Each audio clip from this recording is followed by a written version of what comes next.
வணக்கம் நண்பா. நாம வீடியோவில் பார்க்க போகிறது என்னன்னு பார்த்தீங்க அப்படின்னா ஜாக்சன் பசார் பசங்க இந்த படத்தோட மூவி தான் பார்க்க போகிறோம். இந்த படம் மலையாள படமாக இருந்தாலும் தமிழ் டப்பிங்கில் இப்போ அவைலபிள் தான் இருக்குது. இந்த படத்தோட மலையை எடுத்துக்கிட்டீங்க அப்படின்னா ஒரு காலனி, அந்த காலனிக்குள்ள ரோடு வரதுனால இங்கெல்லாம் நீங்கள் இருக்கக்கூடாது அப்படின்னு சொல்லிட்டு அவங்க விரட்ட பார்க்குறாங்க. இதை எடுத்து மக்கள் போராடுறாங்க.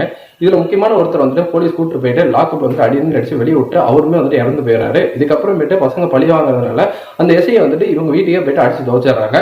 இதுக்கப்புறம் அந்த பசங்களை தேடிட்டு இருக்காங்க. போலீஸ் குரூப் கண்டுபிடிச்சாங்களா இல்லையா, இதுக்கப்புறம் என்ன நடந்துச்சு அப்படிங்க படத்தோட மீதி கதையாக வந்துட்டு அமைச்சிருந்தாங்க. படத்துல லாஸ்ட்ல கிளைமேக்ஸ்ல வரக்கூடிய ஒரு ட்விஸ்ட், அது ஒரு 1/4 மணி நேரம் நல்லாவே இருந்தது. அந்த ட்விஸ்ட் வந்துட்டு ஈஸியா வந்துட்டு யூகிக்கிற வகைகள் தான் வந்துட்டு அமைச்சிருந்தாங்க. இன்ட்ரெஸ்ட் ரொம்ப நல்லாவே வந்துட்டு அழகா ப்ளே பண்ணிட்டாரு. அவங்க முந்த விஷயங்கள், அவருக்கான அந்த பாடி லாங்குவேஜ் ரொம்ப அழகாவே இருந்தது. அதே மாதிரி படத்துல வந்துட்டு அந்த ஜாக்சன் கதாபாத்திரத்தை பண்ணியிருந்தவர் ரொம்ப சூப்பரா வந்துட்டு பண்ணியிருந்தாரு. படத்துல நடிச்சிருந்தவங்களே எல்லாருமே வந்துட்டு அந்த கதாபாத்திரத்துக்கு ஏற்ற வேலையை வந்து கொடுத்துருந்தாங்க. படத்தோட தமிழ் டப்பிங் நல்லாவே இருந்தது. இந்த படத்துல அந்த சீன் பார்க்கும்போது கர்ணன் வந்துட்டு அந்த சீன் வந்துட்டு ஞாபகப்படுத்திட்டு போச்சு. ஊர் பெரியவங்களா கூட்டு போய் போலீஸ் ஸ்டேஷன் அடிச்சு அதுக்கப்புறம் விட்டுருப்பாங்க. ஸோ அங்க நடக்கக்கூடிய நிகழ்வுகள், இதுக்கப்புறம் போலீஸ் ஸ்டேஷன் அடிச்சு நொறுக்குன்னு இருக்கும். ஆனால் இதில் போயிட்டு தனியாக அந்த எஸ்ஐயை மட்டும் வீட்டில் வந்துட்டு அடிச்சு நொறுக்குவாங்க.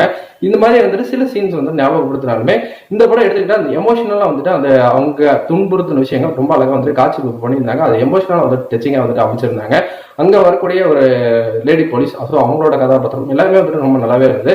இருந்தாலுமே படம் என்கேஜிங்காகவும் இன்னும் கமர்ஷியல் பார்த்துட்டு வந்துட்டு அதிகமாக சேர்த்திருக்கலாமோ அப்படின்னு என்னோட எண்ணமா இருந்தது. என்ன பொறுத்த வரைக்கும் இந்த படம் ஒரு ஆவரேஜான படம் வந்து நீங்க இந்த படம் பார்த்தீங்கன்னா உங்களுக்கு எப்படி போச்சு நம்மளோட கமெண்ட்ஸ் தட்டி விட்டுருங்க. நன்றி.